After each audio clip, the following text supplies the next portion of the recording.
পালক, টক দই আর পনির দিয়ে বানানো এই চাটনি বা সসটা কিন্তু অনেক জিনিসের সাথে ব্যবহার করা যায়। তাহলে আজকে এটারই রেসিপি রইল।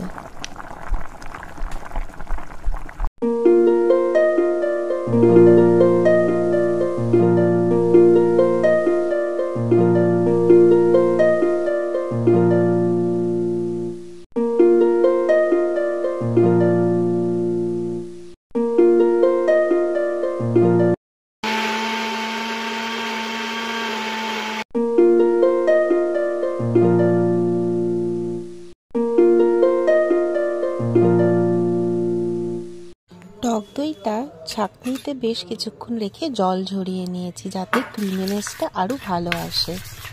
বাড়িতে বানিয়ে এয়ারটাইট কন্টেনারে অনেকদিন স্টোর করে রাখতে পারো। রোল, টিক্কি, স্যালাড, চাটের সাথে সার্ভ করবে।